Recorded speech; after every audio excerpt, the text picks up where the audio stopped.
Et bonjour, c'est Nicolas de Immobilier Compagnie. Je suis super content de te retrouver dans cette émission. Et dans cette émission, on va parler d'un sujet délicat, mais j'avais envie de l'aborder. On va parler des gens qui abusent. On va parler des personnes qui grugent le système. On va parler de toutes ces personnes, bien qui, pour commencer, prétendent être malades, alors qu'en réalité, elles ne le sont pas. Mais on ne va pas parler que de ça. C'est une large émission. Tu vas reconnaître bien évidemment le fond que je vais utiliser pour travailler sur ce sujet. Et surtout, je veux quand même le préciser, c'est un sujet qui peut, je pense, être vecteur de forts sentiments. Et j'aimerais que pour une fois, tu essayes, avant même qu'on attaque, d'aborder la question sous un angle, je dirais, neutre et honnête aussi. Parce que c'est difficile d'être neutre et honnête dans ce genre de cas. Parce que on a tous un très fort sentiment de justice qui nous habite, plus ou moins. Moi, je crois, personnellement, je crois que l'on sait quand l'on fait des choses malhonnêtes, quand l'on ment, quand on agit envers et contre les autres. Et je pense que ce type d'action, je pense que ce type de comportement, eh bien, au fond de nous, quand on l'adopte, quand on choisit d'agir mal, on en a conscience. Et tu vas avoir du coup des ressentis. Ici, tu vas écouter des histoires de personnes qui vont te générer ce genre de sentiments à leur encontre, des sentiments négatifs du coup, parce que tu vas être face à des gens qui grugent. Et du coup, tu vas avoir cette émotion qui va monter en toi. Et j'aimerais que tu arrives à la mettre de côté parce que pour qu'on puisse aller au bout de cette analyse, malheureusement, il va falloir qu'on range dans une boîte nos sentiments et qu'on porte un regard neutre sur des situations pour lesquelles on réagit tout le temps. Et moi y compris.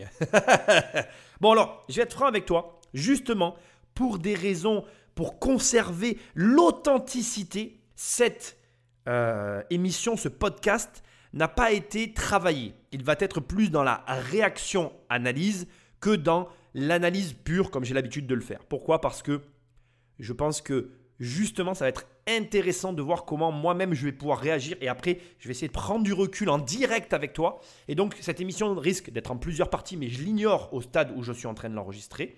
Et je veux que tu saches aussi qu'on va utiliser une base de travail qui est l'émission Capital comme toile de fond pour avancer sur ce sujet de fond qui est, je trouve, très intéressant.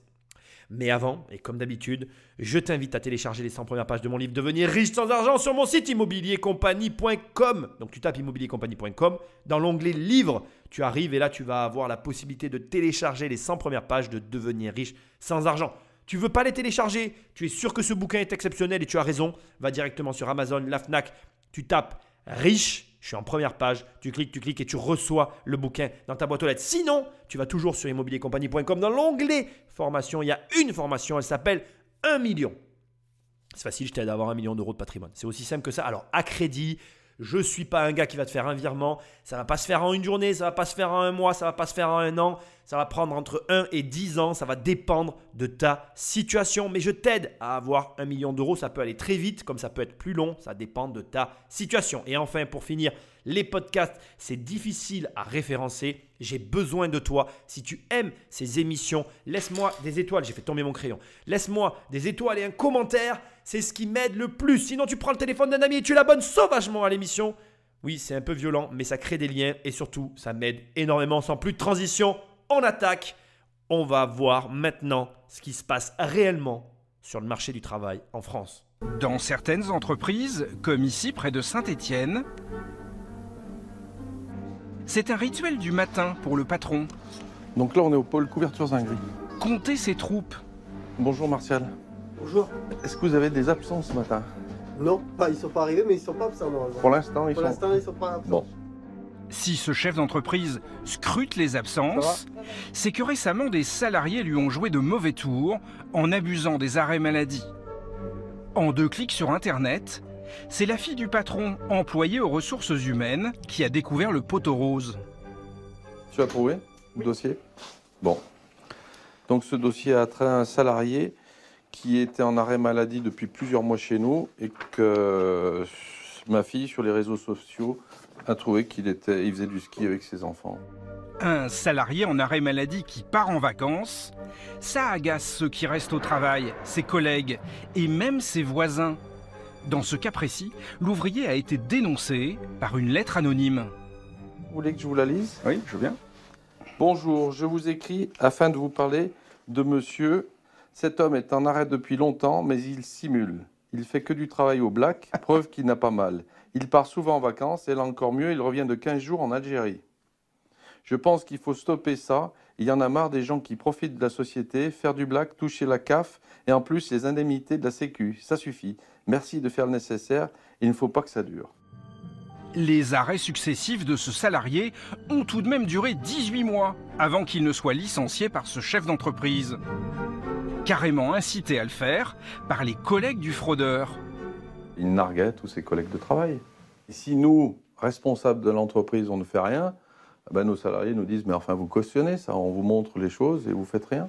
Sans compter l'embauche d'un remplaçant, les arrêts de travail de ce salarié ont coûté à cette entreprise 7 300 €.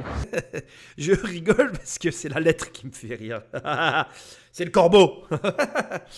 Bon, déjà, on va commencer par ça, la lettre, parce que c'est ce qui me porte à rire, mais c'est pas drôle. La délation en France est la première cause des contrôles et d'énormément de choses. Il y a énormément de délations en France, parce que je pense qu'il y a énormément de gens qui ne sont pas satisfaits. Pour moi, le niveau de délation est égal au niveau d'insatisfaction. C'est-à-dire que l'insatisfaction générale des Français est égale à ce fameux niveau de délation qui est très élevé en France. Je pense qu'il y a énormément de gens qui ne sont pas heureux en France. Et ça, c'est un autre débat. Par contre, il y a un élément aussi qui m'attire sur cette délation, c'est quelle est l'origine de la délation? Pourquoi et même de l'injustice. Qu'est-ce qui t'amène finalement à avoir ce genre de comportement? Eh bien, c'est tout simplement que tu compares ta vie à ce que tu vois de la vie des gens autour de toi. Je vais te le dire autrement pour que ce soit bien clair et que tu comprennes bien de quoi on est en train de parler. Ta vie à toi, ta vie personnelle, tout ce que tu sais de ta vie, tu vas le comparer à tout ce que tu vois de la vie de l'autre. Et le problème de ce genre de comportement, c'est que ce que tu vois de la vie des autres, ça n'est pas leur vie en fait. Et ça, c'est très dur de le comprendre, de l'intégrer et de l'accepter. Ce que j'essaye de te dire, peut-être maladroitement, mais que je vais te dire assez directement maintenant, c'est que ce que tu vois n'est pas la réalité. Ce que tu vois de ma vie, ce que tu vois de la vie de tes voisins, ce que tu vois de la vie des membres de ta famille, même de tes parents, tu ne connais pas la vérité de la vie des gens qui t'entourent. Parce que, en fait, nous cachons tous des choses. Et pas qu'on le cache, ce n'est pas une question de volontairement ou involontairement. Tu ne peux pas tout dévoiler de ta vie, sauf si tu vis avec la personne. Il n'y a que les gens qui vivent ensemble qui touchent du doigt la réalité de la vie de quelqu'un. Donc, je te le dis, je te l'annonce.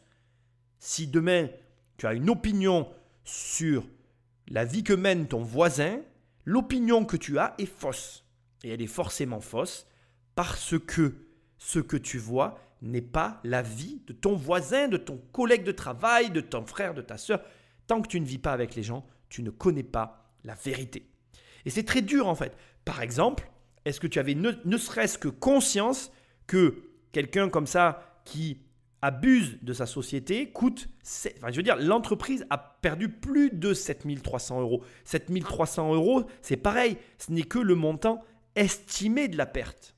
Parce que pareil, il te dit quelque chose de très intéressant, il te dit, ça met un coup, les gens de mon entreprise sont affectés par le comportement de ce salarié. Mais ça aussi, c'est un dommage collatéral qui a un coût financier. Parce que les gens qui travaillent avec lui sont peut-être démotivés et du coup sont moins productifs. Et donc du coup, l'entreprise, elle perd aussi de l'argent. Et donc, ce que j'essaye de te dire, c'est que tu ne mesures jamais réellement les impacts des choses, la vie des gens. Enfin, bref, tu ne sais jamais réellement. Dernier point que je veux souligner parce que je trouve ça très intéressant. Pourquoi on a ce comportement-là? Pourquoi on a cette ce besoin finalement de regarder les autres parce qu'on est une société. Et c'est quoi une société? C'est un ensemble d'êtres humains qui vivent dans un groupe organisé. Ça, c'est une définition. C'est ce groupe organisé qui est en fait un lieu de vie pour les êtres humains, caractérisé par des institutions, des lois, des règles.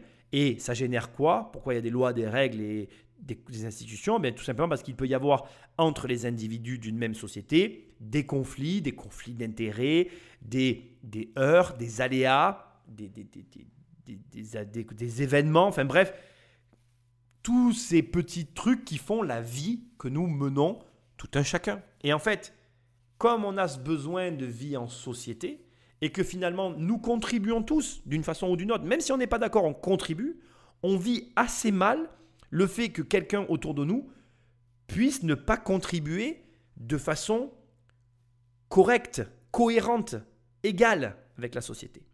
Et je trouve que c'est un sujet intéressant parce que tu vas découvrir des choses sur toi en écoutant cette émission, mais tu vas aussi découvrir que, en fait, le vrai fond du problème, c'est toi. Ce n'est jamais les autres. Quel est le problème là? On n'a pas commencé l'émission et quel est le problème? Mais c'est que déjà tu te compares. La personne qui a écrit cette lettre, elle compare sa vie avec la vie de l'autre. Et parce qu'elle a l'information de mon voisin est en arrêt maladie, elle vit mal le fait que lui profite de la vie et pas elle. Elle vit mal le fait que lui abuse d'un système et pas elle. Mais est-ce que, je vais te poser une question qui est très difficile à entendre, est-ce que tu crois que le fait que cette personne ait envoyé cette lettre, ça va empêcher toutes les autres personnes de France de gruger? La réponse est non. Est-ce que d'envoyer cette lettre, ça va changer la condition de vie de la personne qui a envoyé la lettre? Est-ce que tu crois qu'en envoyant cette lettre, la personne qui envoie la lettre, elle va voir sa vie améliorée parce qu'elle aura donné son voisin parce qu'elle ne supportait plus la situation? La réponse est non. En réalité, le problème, celui ou celle qui a un problème, ce n'est pas celui qui profite, même si ce n'est pas normal ce qu'il fait, mais c'est celui qui constate et qui vit très mal le fait que la personne profite du système. Et ça, c'est très dur en fait. Mais tu vois, on n'est qu'au début, donc on va creuser ce mécanisme et on va creuser toute cette question et tu vas te rendre compte que la vraie difficulté, indépendamment du fait que ce soit injuste, c'est d'arriver à travailler sur soi pour arrêter de regarder ce genre de phénomène. Bon, bah, je crois que tu as compris. Patrick Magnéto. Avec plus de 16 jours d'arrêt maladie par an en moyenne, les Français sont les deuxièmes au palmarès des Européens les plus absents au travail. Et depuis un an, les caisses primaires d'assurance maladie sont de plus en plus fréquentées. Plus de 5% de hausse des arrêts maladie. En cause, bien sûr, il y a la population active qui augmente et surtout qui vieillit. Mais ce ne sont pas les seules raisons. Et c'est bien ce qui inquiète la ministre de la Santé, Agnès Buzyn, qui entend faire la chasse aux arrêts maladie abusifs. Car derrière cette augmentation spectaculaire, n'y aurait-il pas une part non négligeable de triche? L'expression locale, c'est le salarié qui a envie de prendre une semaine, qui dit je vais me mettre en caisse d'assurance maladie. Les médecins sont-ils coupables de délivrer des arrêts trop facilement? Pour ce que vous avez là, c'est réactionnel, il faut 14 jours d'arrêt. Et quelles solutions sont mises en œuvre pour réduire les arrêts de travail abusifs? Enquête sur ce sport national, la triche aux arrêts maladie. Le sujet est posé. Et je trouve que c'est très intéressant parce que, en introduction, ce qui est tout de suite dit est une réalité. Vieillissement de la population égale augmentation des arrêts maladie. C'est quasiment mécanique, mais on a besoin d'entendre parce qu'on se dit, oui, effectivement, j'y avais pas forcément pensé, mais dans cette augmentation, il y a une part qui est liée au vieillissement de la population. Ok, pas de problème, c'est noté. Paradoxalement, j'aimerais maintenant appuyer sur un sujet qui, lui, fait aussi mal à être entendu, c'est qu'il y a une classe socio-professionnelle qui n'agit absolument pas de la même façon que tous les salariés par rapport aux maladies, ce sont les chefs d'entreprise, les entrepreneurs indépendants, ces personnes-là. Pourquoi? Parce que, étant leur propre source de revenus, ces gens-là, même malades, vont travailler. Ce qui signifie que le problème des vacances n'est pas une question finalement de phénomène de société, de triche et ou même de comportement, mais pour moi, plus une question d'implication. comment des personnes qui sont à leur compte, qui sont du coup automatiquement beaucoup plus impliquées dans leur processus, vont, elles, ne jamais être en maladie, et comment des personnes qui sont salariées et qui finalement ne sont absolument pas impliquées dans leur travail vont, elles, se retrouver très souvent en maladie. La vérité, c'est qu'on a en France un rapport au travail qui est pas très sain, et tu verras que ça va être l'un des sujets de cette émission. Au final, ce que je trouve intéressant ici aussi dans ce qui vient d'être dit, c'est que tu as une partie de la population énorme qui triche et tu as de l'autre côté des salariés qui n'ont pas de problème à déclarer que pour être en vacances, ils vont poser leur maladie. Ça n'existe pas en fait, c'est un lapsus de langage, mais c'est révélateur, c'est le cas de le dire. Quand tu poses ta maladie, tu ne te mets pas en vacances. Tu es normalement malade. Et si tu es malade, c'est que tu es cloué au lit. Le problème, c'est qu'on est dans un système aujourd'hui où, je pense, il y a de trop grandes disparités entre les peines qui sont réservées aux infractions. Je vais te le dire autrement. Ça, c'est un point très personnel que je vais te dire. Mais par exemple, aujourd'hui, il vaut mieux aller braquer une bijouterie que faire une infraction routière. Ça n'a pas de sens. J'exagère. Ce que je suis en train de te dire n'est pas vraiment vrai, mais on n'en est pas loin. Mais c'est problématique en fait. C'est presque caricatural.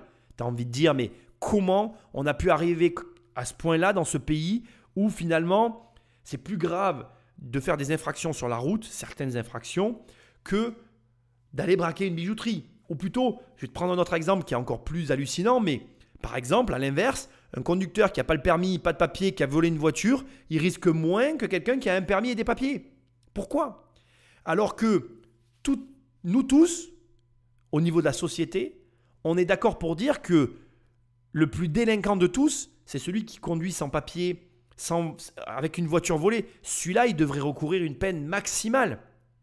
Et à l'inverse, celui qui a des papiers et qui, lui, va être en infraction, c'est lui qui va prendre le plus. Pourquoi ? Parce qu'en fait, en France, on est arrivé dans un système où on a tous le même sentiment, où on est plus à la chasse à l'argent qu'à la chasse à la justice. Alors, je t'invite à réagir. Bien évidemment, si ce que je dis te choque, n'hésite pas à m'envoyer un mail, à réagir et à me contacter.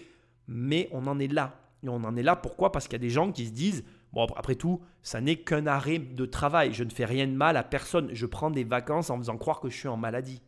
Et tu vas voir que je suis sûr que ce reportage va nous amener sur cette pente-là.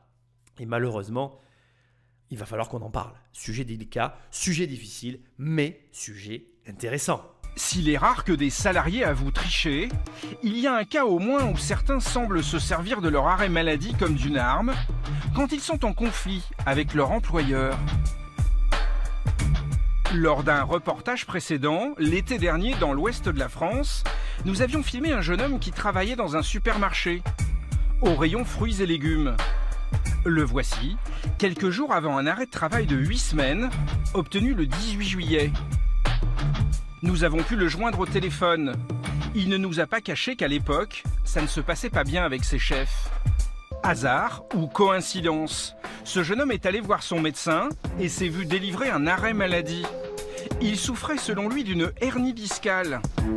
Mais son supérieur, un certain Guillaume, a vu lui aussi qu'au même moment il alimentait son compte Facebook avec des photos où il prenait du bon temps, sans paraître gêné par son mal de dos. Le voici d'ailleurs au premier jour de son arrêt de travail, le 19 juillet. Et c'est comme ça pendant les 2 mois d'arrêt du jeune homme. Il a posté quantité de photos de sorties avec ses amis. À chaque fois, on a peine à croire qu'il soit bloqué du dos. Pourtant, il maintient sa version. En tout cas, ces arrêts maladie litigieux qui désorganisent la vie des entreprises, c'est un vrai casse-tête pour les employeurs. Bon, alors là, je t'ai coupé tous les passages où il parlait, où le salarié répondait à des questions au téléphone et où le journaliste posait des questions aux salariés. Je t'ai tout coupé, pourquoi ? Parce que d'abord, la voix était modifiée, ce qui est normal et ce n'était pas très audible à mon avis. Et ensuite, le point ici, c'est que l'échange tournait autour du fait que le journaliste arrêtait pas de lui dire bon, enfin, quand même, vous n'avez pas l'air très malade. Et le salarié lui répondait c'est pas parce que je suis malade que je dois plus rien faire de ma vie, quoi. Donc en gros, on en était là. Et puis le salarié finit en gros la discussion en disant mais monsieur, moi je suis un grand fanatique de sport et j'étais trop fatigué. Et en gros, j'avais vraiment le dos éclaté, je pouvais plus faire de sport. Et oui, mais je veux dire, si tu as un boulot physique parce que tu n'as pas de diplôme et que tu te retrouves le soir fatigué parce que du coup, tu as bossé physiquement toute la journée et que tu ne te sens pas d'aller au sport, c'est peut-être de ta faute en fait. C'est peut-être pas de la faute de ton travail ni la faute de ton employeur.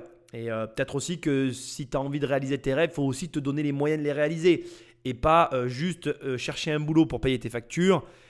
Payer tes factures avec ce boulot et attendre que ce boulot, en plus de payer tes factures, te permette d'accéder à la vie de tes rêves en fait. Le problème, il est là. Très très souvent dans ce qu'on vient d'écouter, en fait, c'est que là, on essaye d'incriminer les uns et les autres, etc., en disant oui, alors d'un côté, c'est désorganisé auprès des employeurs qui n'arrivent plus à s'en sortir parce que le mec est jamais là, et donc les employeurs sont mal par rapport à ça. Alors ça, c'est un fait, hein, je ne le remets pas en cause. Et puis après, de l'autre, on te dit oui, regarde, les salariés, voilà, ils trichent, oulala, les méchants salariés. Mais en fait, en réalité, le point de départ de tout ça, c'est déjà, alors, en tant qu'employeur, qui tu embauches. Alors tu vas me répondre, oui, mais Nicolas, c'est pas aussi simple, et c'est vrai. Mais qui tu embauches. Et c'est vrai que, très sincèrement, je ne suis pas la personne qu'il faut écouter sur les embauches. D'abord, je n'ai jamais été embauché réellement, donc les peu d'embauches que j'ai eues, elles étaient très spéciales et elles ne comptent pas dans mon expérience, donc je ne suis sûrement pas la bonne personne pour parler des embauches. Je ne suis pas assez expérimenté dans ce domaine aujourd'hui pour te donner un retour, donc tu ne peux pas te fier à moi sur le sujet.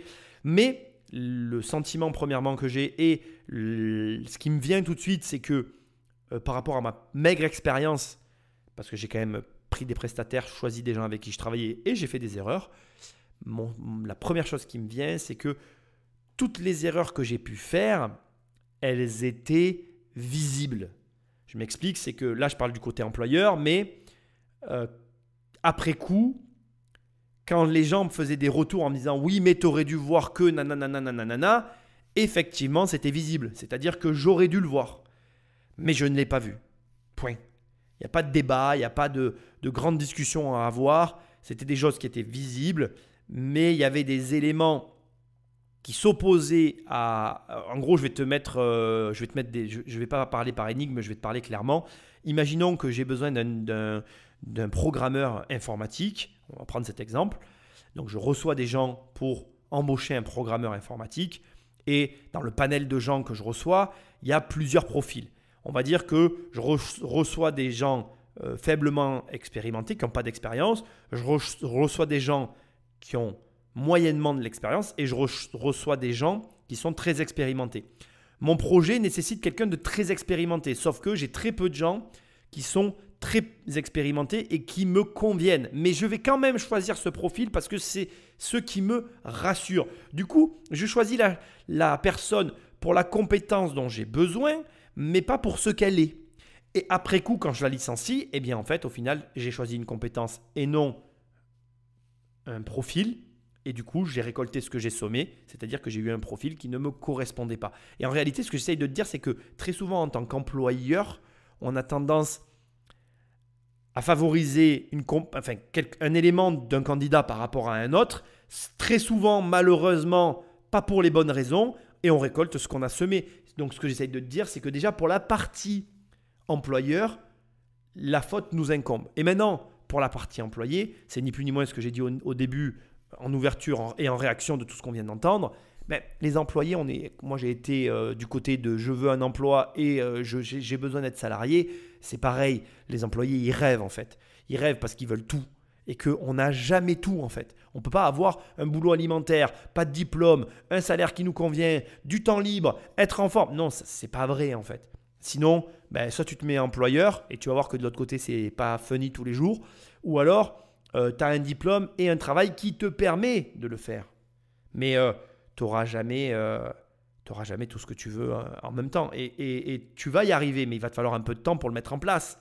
Et ça c'est pas tout le monde qui l'entend. Donc, mon message à ce stade de l'émission que j'ai envie de te délivrer, tu veux du temps libre ? Tu veux un revenu confortable avec du temps libre ? Oui, c'est possible. Mais il va falloir donner de ta personne. Pour nous rendre compte à quel point ils impactent l'activité des sociétés, nous avons pris la route de Vaison-la-Romaine dans le Vaucluse. Chaque mois, le club d'entrepreneurs de la ville se réunit. Pour cette cinquantaine de petits patrons, l'impact des arrêts maladie sur la vie de leur entreprise est désastreux. Le stress est la première cause des arrêts maladie, 60%. En France, cela fait perdre 9,7 millions de journées de travail aux entreprises.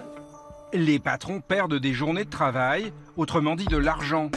Et pour eux, c'est d'autant plus grave que les arrêts maladie seraient souvent abusifs. Bien sûr qu'on sait qu'il n'est pas malade. Est-ce que parmi vous, il y en a qui ont des doutes parfois quand ils reçoivent un arrêt de travail? Oui, bien entendu. Ouais.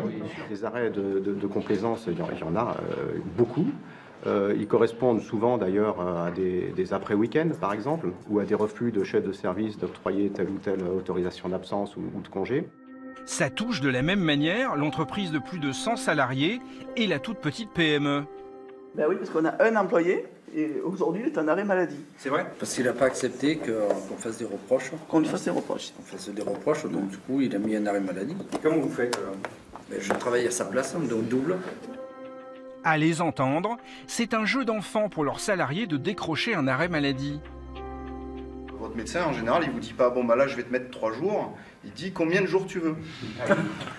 Non, mais c'est comme ça que ça fonctionne. Hein. Voilà. Combien de jours tu veux. Ah, bah, mettez-moi une semaine. Et puis, dans une semaine, si tu vas pas mieux, tu reviens me voir, puis je te prolonge. Ouais. C'est sérieux, ça? Et c'est sérieux, c'est sérieux. Et ces chefs d'entreprise poussent le bouchon très loin. Se mettre en arrêt maladie, ce serait selon eux presque perçu comme un droit par leurs salariés. Pour beaucoup, c'est une caisse d'épargne. Donc, c'est une caisse d'épargne, on cotise, donc c'est normal qu'on ait le retour. Ça, oui, c'est pas exprimé comme ça, mais dans les faits, on le voit bien d'ailleurs. Sur cette première partie, il y a 2 points fondamentaux que je veux mettre en avant et qui me paraissent essentiels.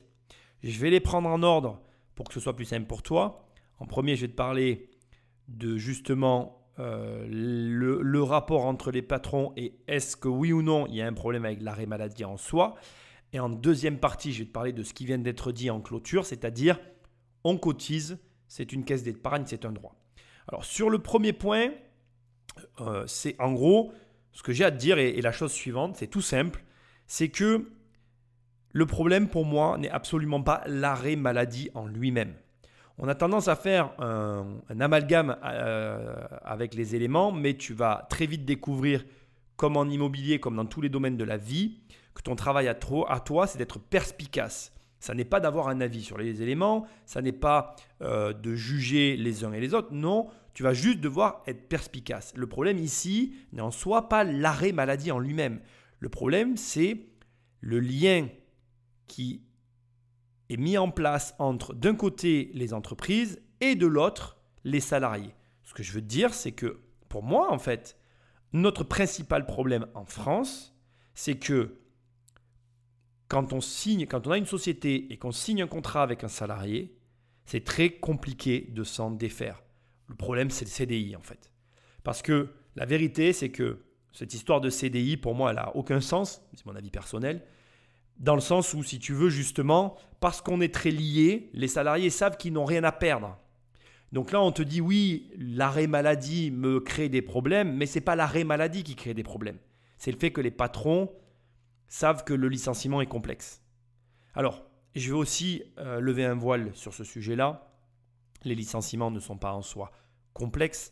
Les licenciements, en fait, c'est que les patrons ne veulent pas payer. Et ça va nous faire la jonction parfaite avec le deuxième point, qui est un problème inhérent à la France. C'est qu'en France, on finit par tellement payer de tous les côtés que là, le patron a l'air de dire « oui, c'est une caisse d'épargne, c'est un droit pour eux ». Mais en fait, c'est le comportement des Français. Les chefs d'entreprise ont aussi ce raisonnement-là, les salariés, les fonctionnaires. Il y a un moment donné, on paye tellement de tous les côtés qu'on se dit « attends, c'est bon, quoi. Avec tout ce que je donne, j'ai droit à ça ». Et on a tous ce même réflexe. Mais là encore, c'est lié au système qui est en place. Alors, tu sais ce que tu vas me dire. Tu vas dire « alors comment on fait? Il faut changer le système ». Ben ouais, c'est un peu la vérité. C'est un peu le vrai problème de ce pays, c'est ça en fait. C'est que ça part d'un bon sentiment en fait. On veut nous aider.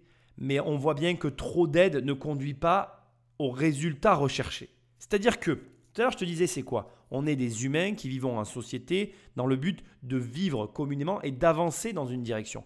Mais tu le vois bien là, on n'avance plus en fait. Et c'est problématique.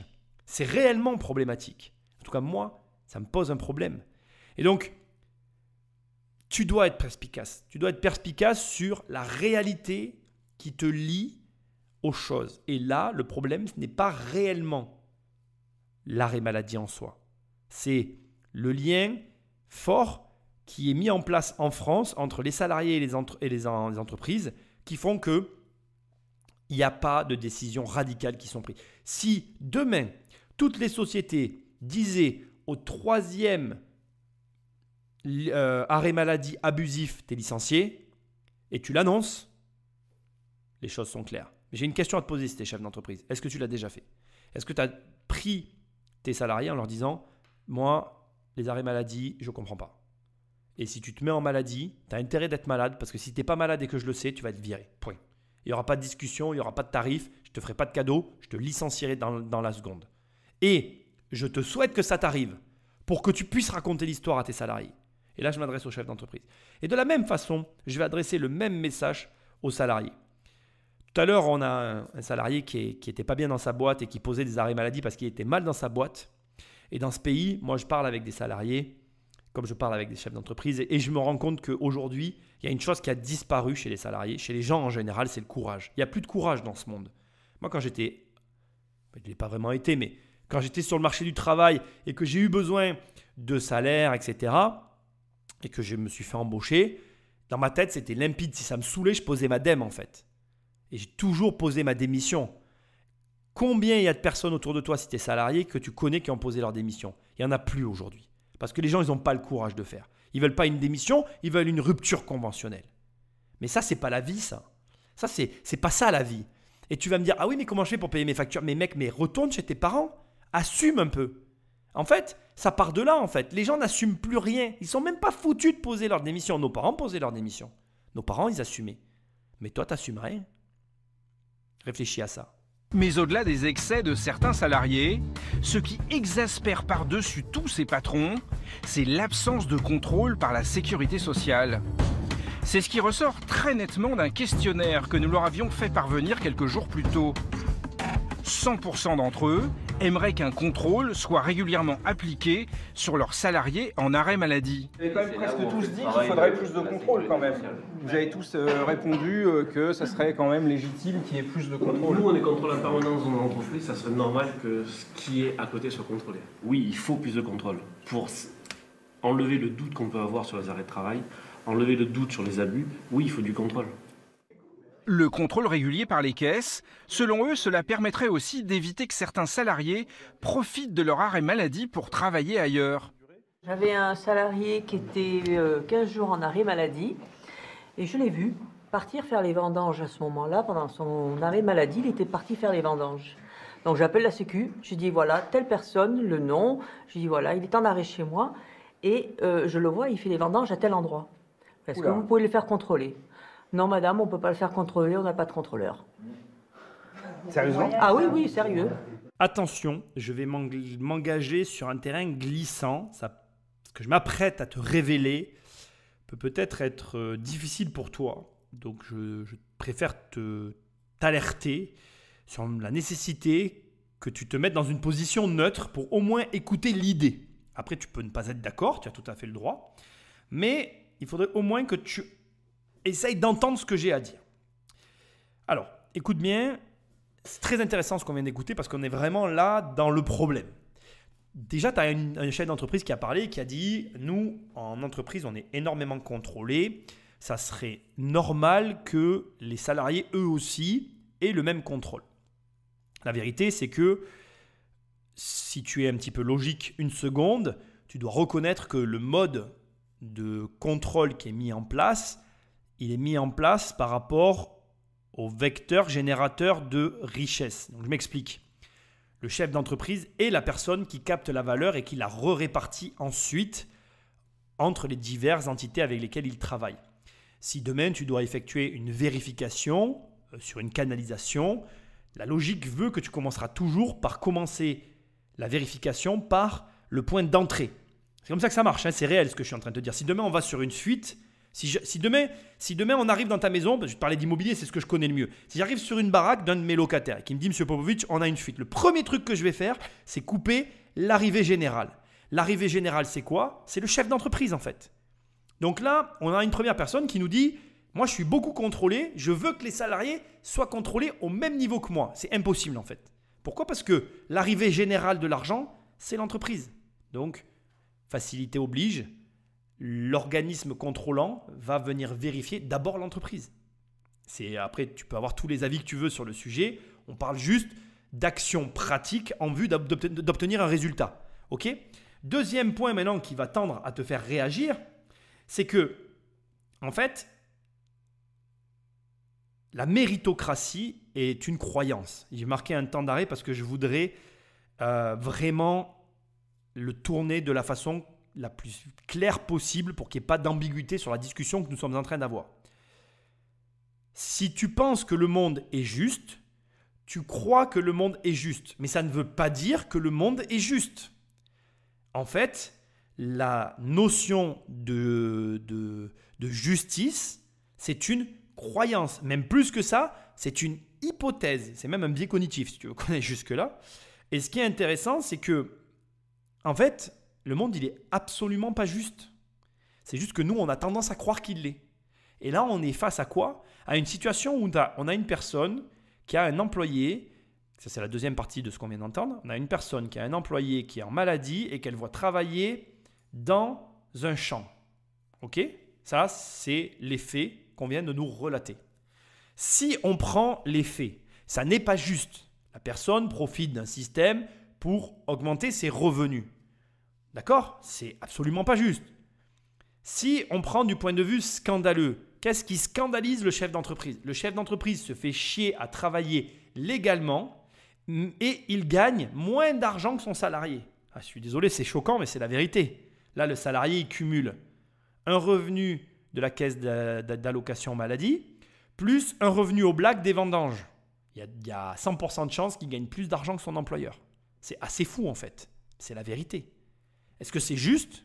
Non. Mais c'est la réalité. Si on se place du point de vue financier, si on faisait abstraction de tout, si ton objectif de vie, tu me dis, Nicolas, je veux gagner le plus d'argent possible et peu importe ce qu'il en coûte, eh bien, le salarié a raison. Il cumule les emplois de façon illégale, mais peu importe ce qu'il en coûte en fait. Il ne regarde pas la justesse des choses. Est-ce que tu crois qu'un vendeur d'armes ou un dealer réfléchit à ce qui est juste ou pas quand il vend sa cam? Quand je dis sa cam, je ne parle pas de la drogue. Je parle de la drogue, des armes, même un vendeur d'organes. Regarde, c'est marrant parce que regarde, on va prendre, c'est un bon exemple. Prenons la vente d'organes.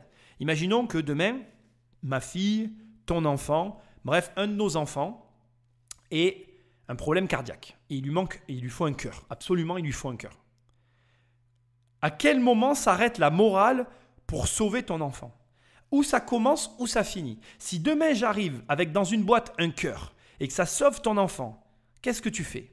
La question, elle est intéressante parce que, en fait, le problème de justice, il est 100% lié avec l'endroit où tu poses la caméra. Si tu poses la caméra du côté des parents qui veulent sauver leur enfant et qui cherchent un cœur à tout prix, ça va même arriver à t'émouvoir et tu vas même peut-être te dire « Punaise, l'histoire, elle est belle ». Maintenant, si tu poses la caméra au pied de la bagnole de la fille de 18 ans qui a bu un verre de trop, qui est morte et tu vois le père qui arrache le cœur, qui le met dans le congèle et qui va le filer à sa fille, l'image est tout de suite un petit peu moins belle. Et pire encore, si le cœur a été récupéré dans un pays pauvre, au chevet d'un enfant qui a juste une dysenterie, mais dans ce pays, il n'y a pas les médicaments, et finalement, la gamine dans un autre pays, elle aurait pu vivre, mais là, elle va mourir, parce que juste, elle n'est pas née au bon endroit. Et donc, si tu veux, tu comprends que la notion de justice, elle est plus que relative, en fait. Et je ne cherche pas à te choquer, je cherche juste à te faire comprendre que ce qu'on est en train d'écouter là, elle te met face à toi-même, et face à tout un tas d'éléments que tu vas devoir gérer dans ta vie et pour lesquels personne ne va pouvoir t'aider. Quand tu prends des décisions, tu les prends par rapport à toi-même, avec les risques qui vont avec, et en mesurant à ton niveau à toi, eh bien, ce que tu es prêt à faire et surtout ce que tu n'es pas prêt à faire. Ce qu'il y a de clair, par exemple, pour la chef d'entreprise, c'est qu'elle n'est pas prête à aller jusque-là. Mais ce qu'il y a de clair aussi, c'est que quand tu crées une société, tu le fais pour gagner, entre autres, aussi plus d'argent que ta vie en tant que salarié. C'est quoi un chef d'entreprise? C'est quelqu'un qui crée une boîte en se disant « je vais mieux m'en sortir qu'en étant salarié ». Et quand tu vois un de tes salariés qui s'en sort mieux que toi, peu importe la façon, ça te touche en fait. Et ça t'énerve. Regarde, on va faire un autre parallèle encore plus hasardeux mais qui est rigolo. Quand je travaillais au magasin de chaussures, et tu peux trouver ça dans mon bouquin, qu'est-ce que tu crois que pensaient mes collègues? C'était pas juste en fait. Quand ma responsable, qui était ma responsable hiérarchique, qui avait un salaire plus gros que moi, s'est rendu compte que je gagnais plus d'argent qu'elle, ça l'a gavé en fait. Mais en fait, j'y pouvais rien moi. J'avais juste fait des choix différents des siens. Mais du coup, elle m'avait posé des questions sur mes choix. Et du coup, elle s'était rendue compte qu'elle n'était pas prête à faire ce que je faisais. Mais ça l'a gênée. Elle ne trouvait pas ça normal. Et donc, ce que j'essaie de te montrer, c'est qu'en fait, cette notion de justice, ça n'est qu'une hypothèse. Ça n'est qu'une hypothèse. Et ce n'est pas une question de il a raison ou il a tort. Ce n'est pas une question de il faut pouvoir se regarder dans la glace le matin ou pas. C'est une question de qu'est-ce que tu es prêt à assumer ou pas.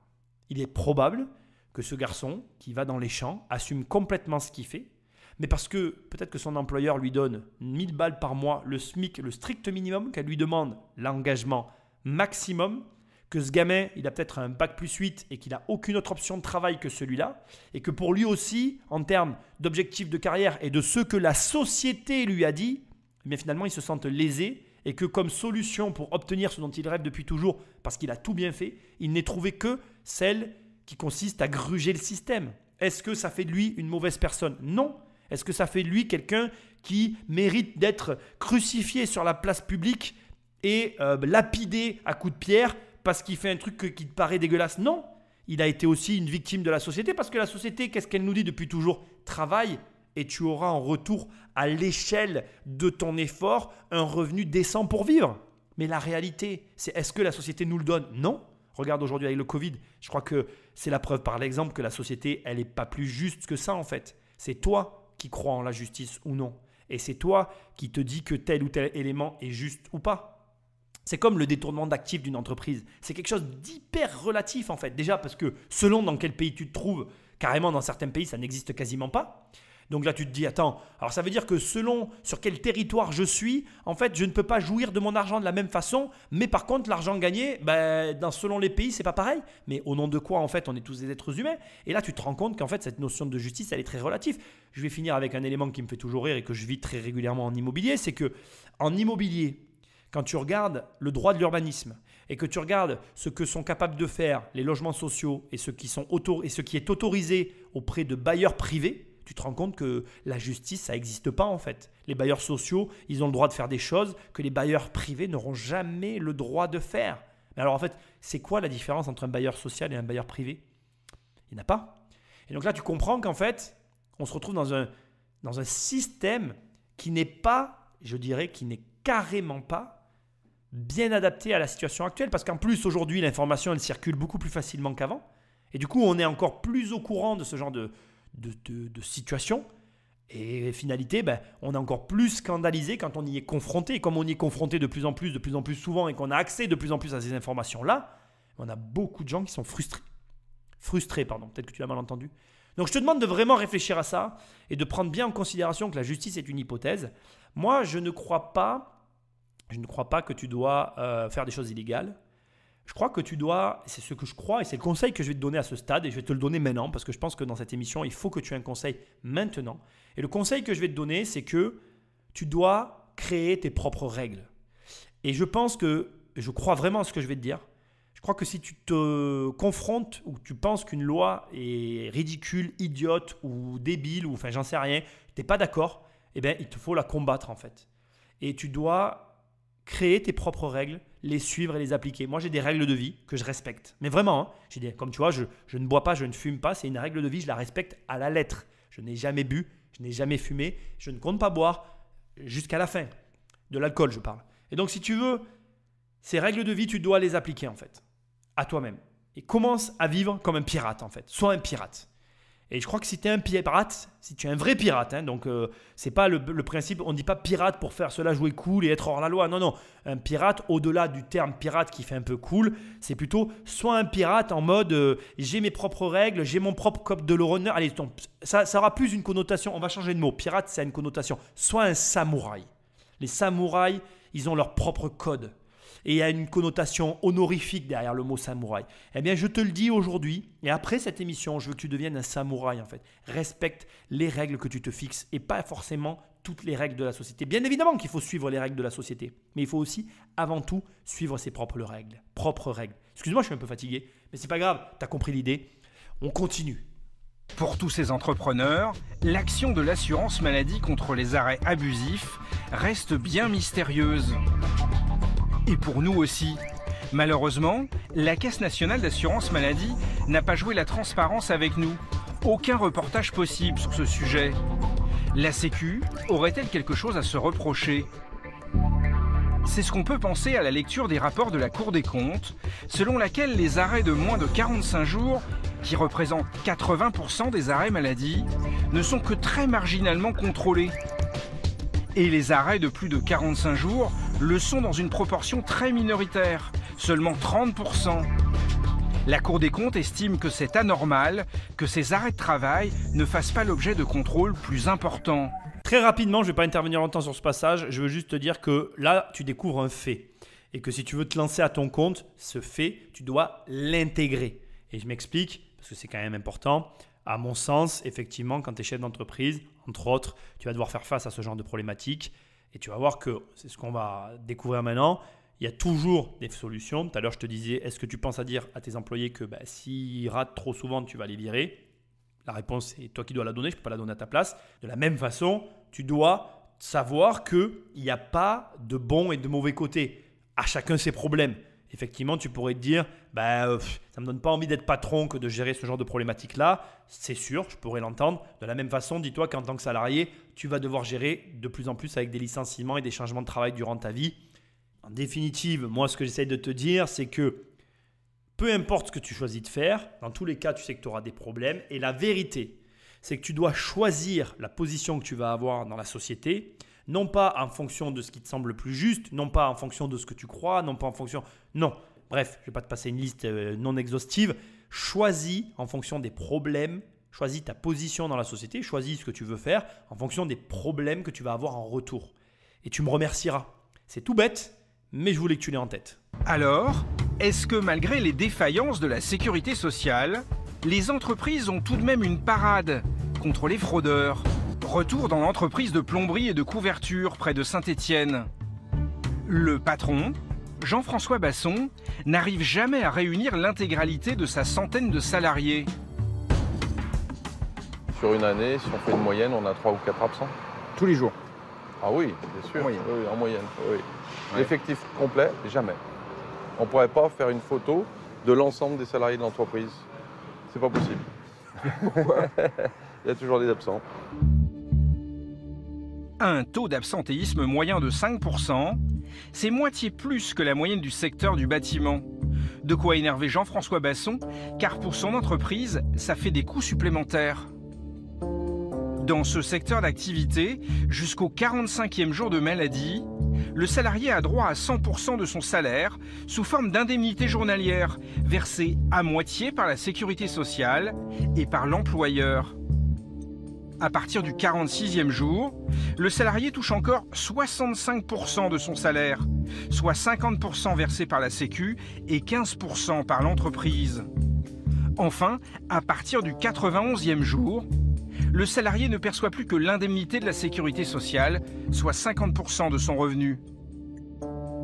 Alors, pour éviter que sa société ne soit trop pénalisée par ses absences, le patron a mis en place une stratégie de riposte. Alors là, ça va être intéressant parce que tu vas voir comment un entrepreneur va réagir à une problématique. Moi, déjà, en écoutant ce passage, je pense que tu l'as compris, hein, je découvre avec toi l'émission. Donc, en écoutant ce passage, j'ai déjà des idées en fait. Personnellement, j'ai des idées. C'est-à-dire que demain, si j'ai des salariés, j'ai des idées. Ce qui est intéressant dans ce que tu viens d'écouter, c'est qu'en gros, ce qu'il faut comprendre, c'est que quand tu es en maladie, en fait, la Sécu, elle te prend en charge à 50% tout le long de ton trajet, si je puis dire, de ta maladie. On va dire ça. Ta maladie, elle dure X temps.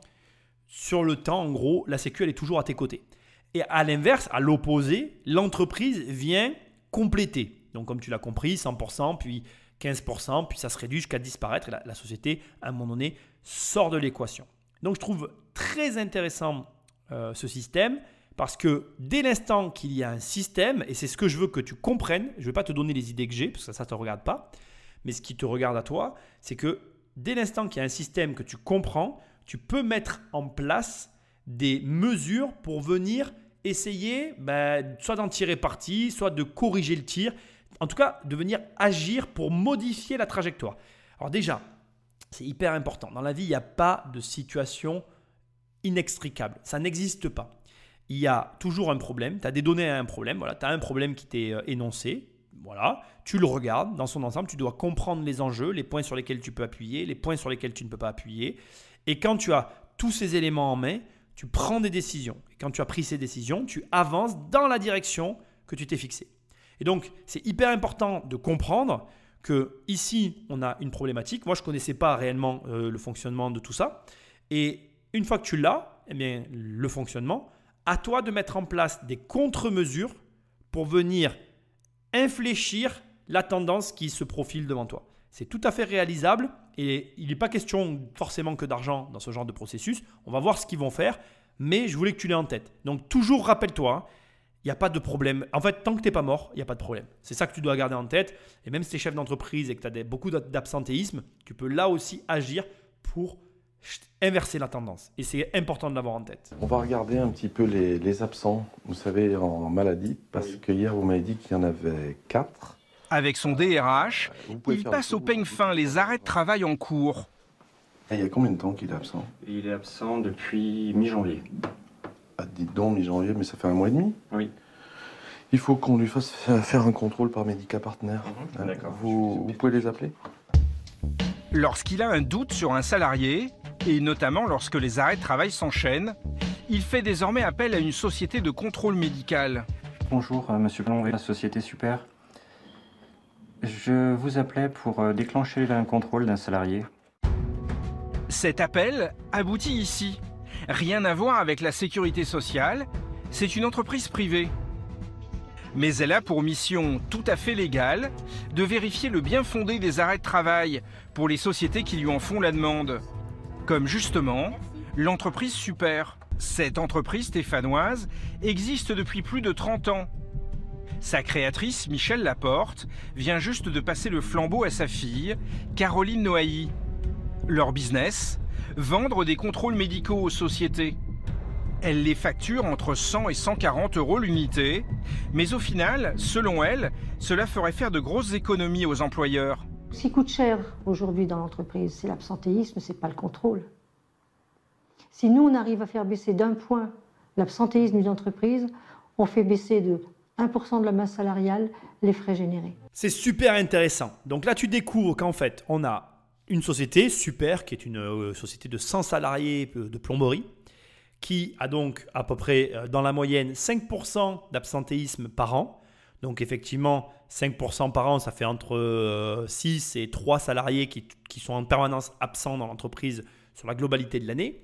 Et ce chef d'entreprise a choisi pour venir agir sur cette problématique, parce que 5 salariés pour une société, on parle quand même de 4 ronds. Tu peux partir sur une moyenne de coût de salarié de 2 500 € par mois x 12, tu peux partir sur 30 000 € x 5, on parle quand même de la bagatelle de 150 000 € qui se balade quelque part dans la nature. Alors ce n'est pas exact ce que je suis en train de te dire parce qu'il faut diviser la somme par 2, tu l'as entendu tout à l'heure, ces sommes sont prises en charge pour partie par la Sécu. Mais si je te pose la question à toi et que je te dis, tiens, j'ai une entreprise qui peut t'aider à gagner 75 000 balles, est-ce que tu le ferais pas? Moi, je pense que oui. 75 000 €, c'est le prix d'une jolie voiture, c'est le prix de quelques travaux ou voire même d'investissement dans la société pour améliorer le confort des confrères. Bref, on parle d'argent et quand il y a de l'argent en jeu, il y a des solutions qui se proposent.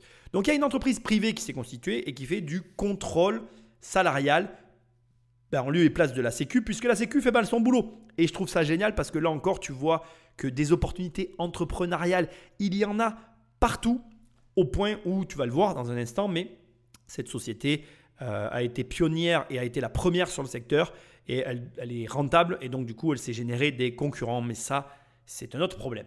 Bref, revenons à notre point. Là, on a donc une société Super qui décide de faire appel à une aide externe pour venir agir sur un problème interne. Ça, c'est un choix stratégique parmi tant d'autres. C'est-à-dire qu'on part du principe qu'on a une problématique à l'intérieur de la boîte, on fait appel à un prestataire qui va venir agir sur cette problématique pour essayer d'obtenir un résultat, une optimisation, enfin bref, pour essayer de gagner de l'argent. il y a une autre manière de procéder que je vais quand même te glisser, c'était d'agir de façon interne. Et ça, le chef d'entreprise n'a pas choisi de le faire. C'est-à-dire que comme il y a un enjeu financier, l'enjeu financier, il est autant pour le chef d'entreprise que pour l'entreprise en elle-même. Tu pourrais te servir autant de cette perte à l'échelle de tes salariés et du groupe pour justement les impliquer dans le processus et leur dire, voilà, c'est un exemple, ce que je suis en train de te dire, mais par exemple, on a tant de personnes qui sont absentes, eh bien, si il y a tant d'absents par an, vous avez droit à telle prime. S'il y a tant d'absents, essayez d'impliquer le groupe, donc le groupe, la masse de salariés, dans ces absentéismes en leur donnant une conséquence positive ou négative en fonction du nombre d'absents pour les inciter à ne pas l'être. Je ne sais pas si tu comprends, mais en gros, moi j'aurais tendance à me servir du groupe pour essayer justement de créer un sentiment d'appartenance.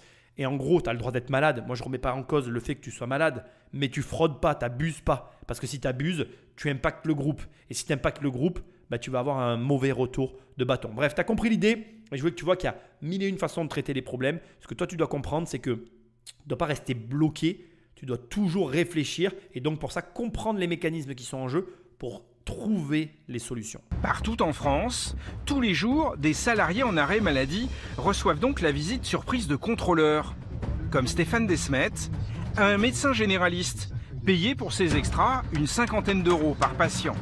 À chacune de ces visites de contrôle, les indemnités journalières versées par l'employeur sont en jeu. Bien ici, je vais pratiquer une visite de contrôle d'arrêt de travail à la demande de l'employeur pour un monsieur qui est arrêté jusqu'au 23 mars. 2 fois sur 3, le docteur Desmet confirme le bien fondé de l'arrêt de travail. C'est d'ailleurs le cas aussi pour le salarié que le patron et le DRH de Saint-Étienne ont fait contrôler. Mais ça ne se passe pas toujours comme ça. Mais parfois, il y a un peu de triche. Ah, il y a de la triche, oui, bien sûr, sinon il n'y aurait pas de contrôle. Mais la triche, elle est marginale quand même. Ceci dit, marginale dans le nombre, mais je pense que ceux qui trichent sont sur des longues périodes. Il y a des périodes, des fois, de 3 à 6 mois. De triche? Ah oui, de triche, je ne sais pas si ça s'appelle de la triche, mais en tout cas, les arrêts de travail, pour moi, ne sont pas justifiés. Il y en a d'autres qui font des travaux au noir. Il y en a certains qui, pour une lombosciatique, arrêtés pendant 4 à 6 mois, on les retrouve avec un marteau-piqueur en train de défoncer une dalle de jardin. Là, vous exagérez. Ah non, j'exagère pas. Non, j'exagère pas. Comme j'exagère pas non plus certaines personnes qui ont une attitude agressive. Parfois, le médecin contrôleur n'est pas le bienvenu. 3-4 fois, j'ai dû faire appel à la police pour les maîtriser parce qu'ils m'avaient agressé par les gestes et la parole. Non, on est dans des situations des fois très très particulières. Dans un tiers des cas, le docteur Desmet dénonce l'arrêt de travail. Soit parce qu'il constate que le patient n'est pas vraiment malade, mais aussi parfois, il n'a même pas besoin d'en faire le constat. Comme ce jour-là, où il est tombé sur un mur. Alors le mur dont il est question, c'est qu'en fait il arrive, je te coupe le passage, je te raconte. Il arrive chez un salarié qui est censé être malade, et il y a une boîte aux lettres, il n'y a pas de sonnette, il n'y a pas de numéro de rue. Heureusement, il retrouve sur la boîte aux lettres le nom de la personne, donc il sait qu'il est au bon endroit. Il a juste un numéro de téléphone, il téléphone, personne ne lui répond, donc il met un mot. Et en fait, au bout d'une semaine, donc, le salarié va avoir ses indemnités coupées parce qu'il est censé, c'est la loi, tout mettre en œuvre pour se faire contrôler. D'autant que, je ne sais pas si tu sais, mais les salariés doivent être présents de 9h à 11h, sauf si tu as des éléments justifiant que tu puisses être absent. Et donc, du coup, là, en l'occurrence, c'est ce qui s'est passé. Il n'y avait aucun justificatif. Donc, il a perdu une partie de ses allocations. Alors, je t'explique ce que tu risques pour que tu comprennes bien le jeu auquel on joue dans ces cas-là. Tu perds la partie prise en charge par l'entreprise. Il te reste toujours la CPAM qui vient compléter la moitié de ton salaire. Tu ne perds pas tout, mais en fait, tu perds quand même une grosse partie, 50%.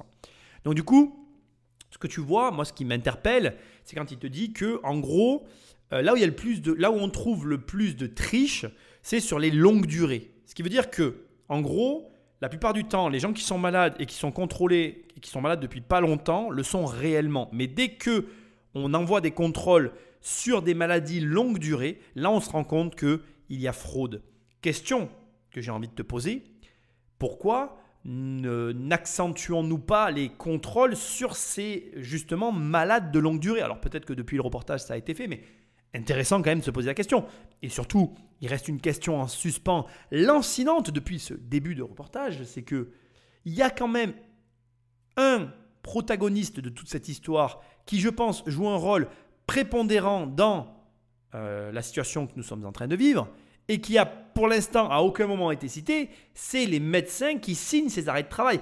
Comment se fait-il que même moi, qui ne suis absolument pas salarié, je connaisse le médecin de la ville de Nîmes qui te fait un arrêt de travail sans que tu n'aies quoi que ce soit à dire d'autre que « Bonjour docteur, j'aimerais bien ne plus aller travailler ». Tout le monde connaît ces médecins-là dans ces villes respectives. Tout le monde sait où ils sont. C'est presque, j'ai envie de dire, un secret de polichinelle. Et pourtant, personne ne fait rien. Je te mets la suite parce qu'à ce stade, je pense que tu as compris de qui nous allons parler. Je ne sais pas ce qui va être dit, mais je pense que ça va être intéressant. Dans toute cette affaire, il reste toutefois une énigme. Pour qu'il y ait autant d'arrêts maladie, il faut bien qu'un médecin les ait signés. Alors certains les donneraient-ils un peu trop facilement? C'est ce que laissaient entendre les patrons. Alors, nous avons voulu vérifier. Dans un terme très court, c'est-à-dire... Quand on ne connaît pas la réputation des médecins dans une ville, on trouve souvent de bons conseils dans les pharmacies. Nous nous y sommes rendus, munis d'une caméra cachée. Bonjour. Et très vite, la pharmacienne va nous mettre sur une bonne piste. Même si ce n'est pas déontologique, elle nous a lâché 2 noms de médecins susceptibles de nous donner un arrêt de travail facilement. Alors, on est allé voir l'un d'eux et on a prétendu avoir trop de pression au travail. C'est le médecin qui nous le propose. Ce n'est pas nécessaire de lui forcer la main. Pas d'auscultation. Elle nous a simplement cru sur parole et elle a déjà son diagnostic. Nous sommes donc sortis de son cabinet avec un trouble anxio-dépressif et 14 jours d'arrêt de travail. Et voilà comment on peut tromper le médecin avec une bonne histoire. Aujourd'hui, de très nombreux arrêts sont liés à des difficultés psychologiques, type burn-out. Des pathologies pour lesquelles le médecin doit se fier beaucoup plus au témoignage du patient qu'à des examens cliniques. D'où l'explosion potentielle de la fraude. Je vais lancer un livre, je vais l'appeler « Le petit manuel de l'arrêt de travail abusif ». Bon, tu vois, ça corrobore ce que je t'ai dit tout à l'heure. En gros, c'est de notoriété publique dans les villes. Et là, carrément, les journalistes t'ont donné le mode d'emploi. Tu vas dans la pharmacie, tu es un petit peu sympa. C'est presque le bon tuyau que se refilent tous les salariés entre eux. Je rigole. Bref, premièrement, je pense que c'est une réalité, qu'on ne peut pas vraiment l'empêcher. Je pense que derrière la problématique de l'arrêt de travail pour cause de maladie qui n'existe pas ou pour cause de maladie imaginaire, il y a des problèmes plus graves, comme notamment effectivement le fait que tu puisses ne pas aimer ton travail ou que tu n'es pas heureux et qu'en fait, forcément, c'est ta vie de façon générale qui en pâtit. Mais avant tout, l'individu aussi, parce qu'on oublie trop souvent de le dire, mais le premier qui est le plus malheureux dans ce genre de situation, c'est bien le patient. Par-delà la perte financière que peut supporter l'entreprise, la personne qui a ce genre de comportement, ne t'en déplaise, c'est celle qui souffre le plus et qui a le moins de solutions à sa portée. Deuxièmement, et je veux quand même que tu le saches, je t'ai coupé toutes les caméras cachées, etc. Parce que bon, ça n'avait pas un grand intérêt et puis tu n'aurais pas entendu, les voix étaient trafiquées, ce que je comprends. Je les ai enlevées, mais globalement, ça s'est passé de façon très fluide en fait. La personne est allée juste chez le médecin, pardon. Elle lui a juste décrit ses symptômes. Le médecin lui a donné tout de suite une pathologie qui correspond à ce qui a été décrit. On est dans du trouble de comportement. Le burn-out, en plus, c'est un peu quelque chose qui est à la mode, entre guillemets. Je ne dis pas que ça n'existe pas, mais c'est quand même un effet de mode. Aujourd'hui, je connais beaucoup de gens qui ont fait des burn-out. Je ne dis pas que ça n'existe pas. Je sais que le burn-out existe. Mais je pense que pour avoir moi-même des problèmes, on a tous des problèmes par rapport à nos vies. Tu ne peux pas tout mettre sur la tête d'un burn-out. La première raison du burn-out, c'est toi. C'est-à-dire que c'est quoi un burn-out? C'est que tu empiles sur ta vie des mauvais choix et au bout d'un moment, la coupe est pleine et elle déborde. Et elle te déborde par tous les orifices du corps. Mais l'architecte de la situation, c'est toi. Alors je suis désolé, hein, j'ai bien conscience que la personne qui est en plein burn-out et qui est en train de m'écouter dire ça, elle peut être en colère après moi et elle aura raison. Je ne le remets pas en cause. Mais il faut bien comprendre que c'est un peu facile aussi de se cacher derrière son burn-out alors qu'on est le premier responsable. Je ne suis pas un professionnel de ce domaine-là. Encore une fois, je n'ai jamais connu de burn-out. J'ai eu des problèmes dans ma vie, j'en ai encore. et j'essaye de les résoudre. Je pense que la meilleure façon de sortir d'un burn-out, c'est de se tourner face à ces problèmes et de les régler. Et crois-moi, je vais te donner un conseil dont je suis certain qu'il est bon, c'est que plus le problème que tu as à régler paraît insurmontable et tu as peur et c'est compliqué et c'est difficile pour toi, plus tu es sûr que c'est ce que tu dois faire et mieux tu t'en porteras ensuite. C'est-à-dire que, par exemple, une des causes des burn-out, c'est son travail. Et la meilleure chose que tu as à faire, c'est de poser une démission. Poser une démission quand tu dépends de ton travail, c'est plus que compliqué. Hein. C'est vraiment un truc très hard à vivre. Mais c'est ce que tu dois faire en fait. Donc au lieu de te cacher derrière un burn-out, de rester chez toi, d'aller voir des médecins, de tourner dans cette espèce de système qui est pourri de l'intérieur et qui accentue ta situation, prends ton courage à deux mains, même si c'est difficile, et affronte le problème en fait. Alors encore une fois, voilà, tu vas dire oui, mais tu comprends pas. Et d'une certaine façon, tu as raison parce que je parle d'une chose que je ne peux pas dire que j'ai réellement connue. Mais ce que je peux te dire, c'est que je suis certain que si tu ne fais rien, il ne se passera rien. Tu ne peux pas rester comme ça. Voilà. Donc là, on est vraiment sur une vraie problématique de société qui est, à mon sens, une conséquence de cumul de choix que tu as toi-même initié dans ta vie. Donc le seul moyen, la seule solution, et j'insiste, c'est de prendre à bras-le-corps le problème et de le régler. Donc sois courageux, sois fort. La famille des investisseurs est derrière toi et mets en place des actions pour sortir de cette situation. Et ça peut être d'investir. Hein. Je veux dire, si par exemple, ça paraît bête ce que je vais dire, mais ton travail est le problème et il faut que tu quittes ton emploi, tu sais, ça paraît fou ce que je vais dire, mais commencer à investir, à mettre une pierre et puis une autre pierre qui vont être des pierres qui vont te permettre de sortir de ton travail. Parce que peut-être que donc, ta meilleure solution que tu aies, c'est de quitter ton emploi et du coup, tu commences à investir dans des biens immobiliers qui vont te ramener des revenus qui vont te permettre à un moment donné de partir. Peut-être que juste le fait de commencer à investir, ça va te donner du baume au cœur. Ça ne va pas te faire aimer ton travail, mais ça va te faire dire, allez, là j'avance vers la sortie. Pour l'instant, je suis toujours au bagne, je suis toujours dans mon travail, mais à telle date, à tel moment, je commencerai à pouvoir peut-être poser ma démission. Et je vais te dire, en fait, si tu restes bloqué dans ta roue de petit rat, enfermé dans ta cage en permanence, la rat race comme certaines disent, même si je déteste tout ce truc-là qu'il y a autour, mais bref, tu m'as compris. S'il n'y a rien qui te permet de voir que les barreaux commencent à s'entrouvrir ou au moins à bouger, tu resteras dans ton burn-out. Alors que même si tu achètes un appart et que cet appart te rapporte même que 100 ou 200 euros par mois, ce qui ne te permettra effectivement pas de quitter ton emploi, mais ce qui te permettra au moins de te dire « j'ai fait un pas ». Et c'est ça dont on a besoin en fait quand les choses ne vont pas. C'est de se dire « j'ai fait un pas vers la solution ». Ce pas-là, il faut que tu t'y accroches parce que ce premier pas peut entraîner le second, qui peut entraîner le troisième, qui pourra faire qu'à un moment donné, tous ces pas, les uns mis après les uns aux autres, enfin tu m'as compris, j'ai du mal à m'exprimer. Bref, chacun des pas qui aura été fait t'aura amené vers la sortie. Et il y a un moment donné où tu te retourneras, tu verras le chemin parcouru, tu verras la sortie et tu te diras « putain, mais qu'est-ce que j'ai bien fait de faire ça le jour où j'ai commencé à le faire ». Surtout, ne reste pas dans la situation dans laquelle tu es. Fais un pas, aussi petit soit-il, vers la direction qui te donne envie d'avancer, de vivre et tu verras que ça va évoluer dans le bon sens. Courage si tu es dans cette situation, mais encore une fois, tu es l'architecte de ton malheur, donc il faut que tu sois l'architecte de ton bonheur et c'est juste en fait des choix qu'on a à faire, même s'ils ne sont pas faciles, il faut les faire. Alors, la sécurité sociale peut-elle agir et responsabiliser davantage les médecins ? La Sécu a sorti un barème, une recommandation du nombre de jours d'arrêt souhaités pour chaque pathologie. Exemple, pour une angine, c'est 3 jours d'arrêt, ou encore 5 jours pour une grippe. Mais les professionnels de santé, comme Jean-Paul Ortiz, qui préside la Confédération des syndicats de médecins, n'ont pas très envie de s'y plier. La médecine, c'est pas de la mécanique. Aucun individu ne ressemble à un autre.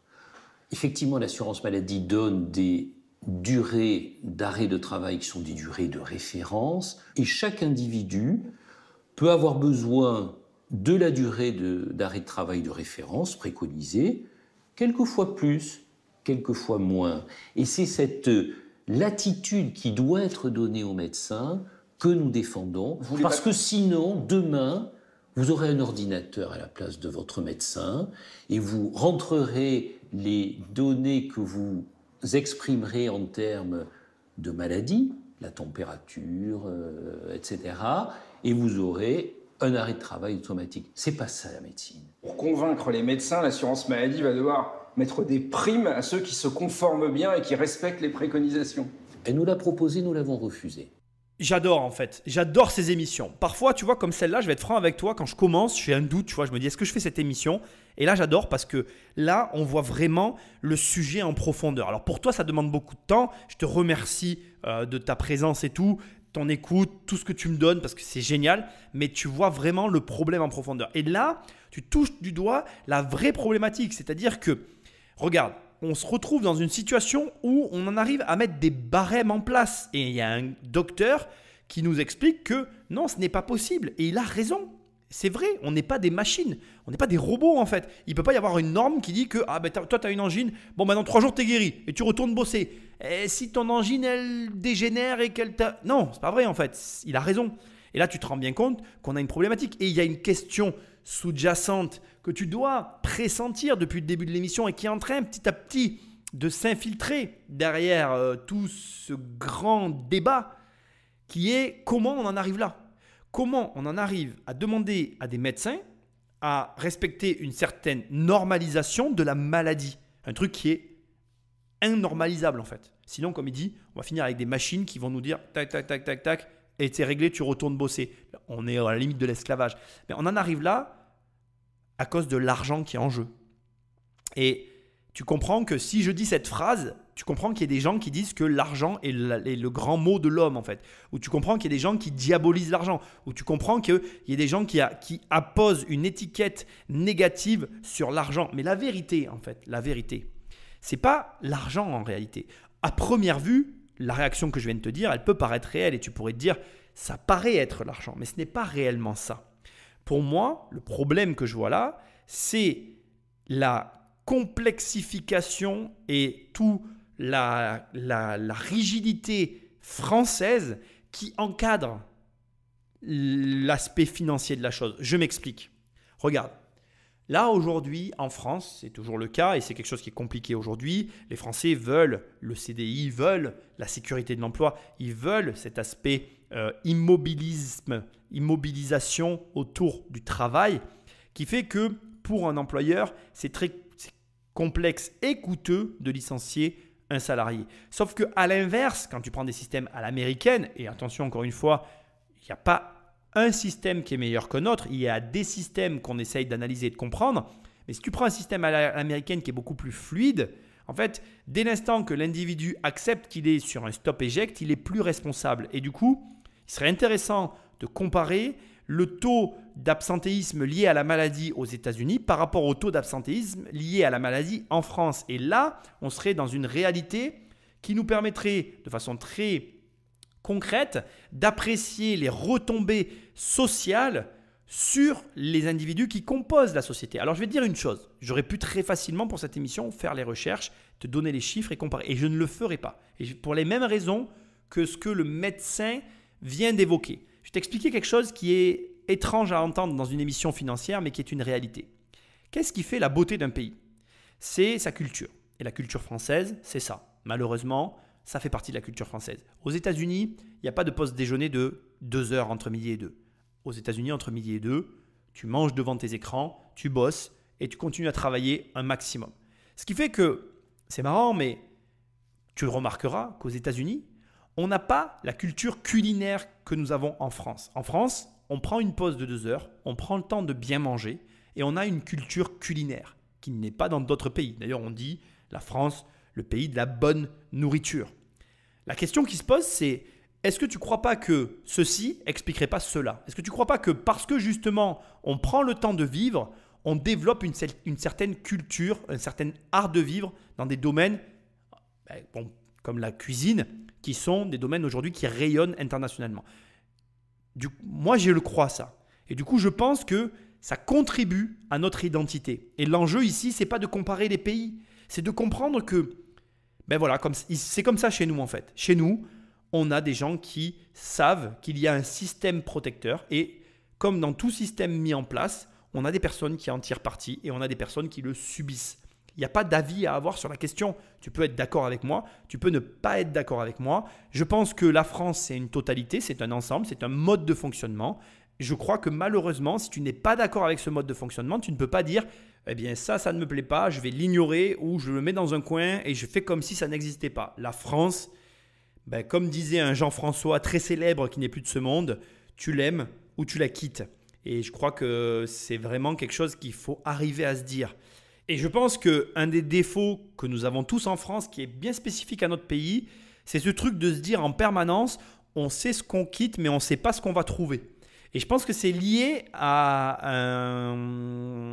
comment je vais appeler ça, une répétition permanente des générations précédentes par rapport à notre mode de société, qui consiste à nous répéter en permanence « Oui, mais regarde la santé en France, c'est génial. Oui, mais regarde la France, c'est quand même un pays super sécuritaire. » On a cette espèce de surévaluation, et j'ai l'impression que c'est propre à la France.